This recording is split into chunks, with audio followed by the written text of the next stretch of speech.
elbows are out there through the snake. And this is where Parker almost ran over the top of Gunnar. Little push and shove there. The 23 off. Alex Riberas goes for a ride. It's a cage match. It is. It is a battle of survival. What a racetrack. And you look at it when you pull in and you go, oh, it's so wide open. It's just, I mean, serene, right, it's very deceptive. You're driving into Augusta or something, and then then you stand on the first tee. And it's all downhill from there. Can I buy another sleeve of balls, please? Yeah, one of those. I think some of these drivers would need another sleeve today. Yeah, I mean, mulligans maybe. Dustin Taylor, go Gordon. Like a mulligan several times, and it's just simple things. In all seriousness, it's simple things. The car stalling Chevy out front, I like it. Pit stop. That's the difference in first and second on the racetrack right now.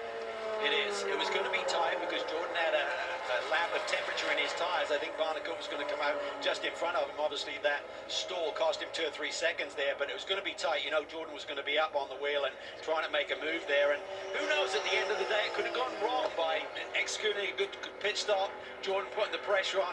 Who knows in racing what could have been the consequences of that, but they're okay. I mean, they've still got a really healthy points lead.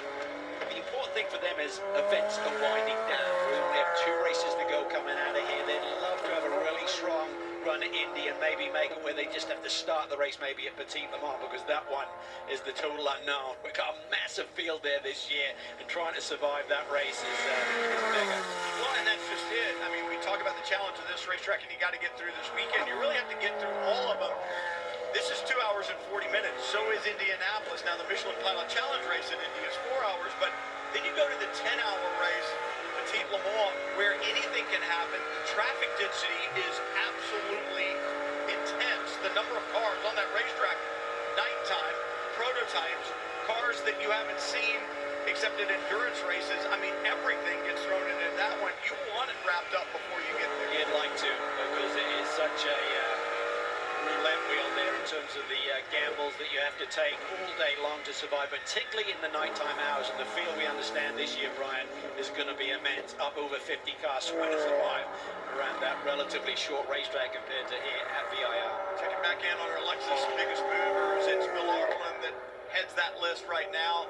Still having a good run there in third, and I would imagine the Turner Motorsports team is pleased with what they see right now with their cars in second and third. They'd rather see the BMW that leads be one of theirs, but right now Madison Snow doing a great job, and when you look at the lap times, he's just as quick, maybe a little bit quicker than Robbie Foley is, at least the last time by. You know what, Brian, that is the fact that when you have someone who's performing like Paul Miller Racing is, that makes your operation go to another level. I know you've been through it as a driver, I certainly have, where there's someone out there you just can't seem to quite catch. They're always just kind of got a little bit of an edge, but that makes you dig deeper, that makes you look at the details, that makes the overall mark. They continue to build those numbers, maybe to a level that will never be matched again. When you always want to find the silver lining, and I think the silver lining for Trent Hinman in that bright yellow Volt number 77 Porsche is that he's running right there with that organization in that car, the exact same car that's in front of him, with the Porsche factory driver on board. And you measure yourself that way, and it's kind of a resume builder as well, is it not? Hey, look what I can do, look who I can run with in the exact same equipment. Well, Trent's been a champion at this level before, but then he made the move to partner up with Adam Brynjolfsson. They won a GT4 championship together, Michelin Pilot Challenge, and then they made the decision to step up to the WeatherTech Championship with this Porsche. And it's been tough. I mean, it is really a deep water that you're suddenly throwing yourself into. And they've had a podium run this year, and they continue to build. John Wright has an awesome group there of engineers to just continue to work hard and just try and make this program stronger and stronger. John Wright has so much experience. Mockler lets him go. I think at that point in time, he realized there was absolutely no reason to be too involved. That was easy for Hinman to get by. Mockler holding down the third position. And if you look at pit stops, he should be fine on fuel. I think pretty much everyone out there seems to be in the window to be able to get to the finish right now. So I don't think anyone's got any fuel issues. I think you had to be a bit mindful, let's call it. You went on full fuel save, but I think for the 3 car, we were on board with Jordan Taylor a couple of times where I felt like he was sailing it into the brake zone, so he's not running the gas pedal all the way up to where he hits the brake pedal, just coasting a little bit to get a little bit of fuel save, just to be sure. Well, if you do it and not lose time to your nearest competitor, why not do it? Just to have, like you said, just to be sure that little bit of insurance. And I think you'd have to feel like, you know, if they were battling the number 3 and the number 14, they may have even a little bit more pace to show.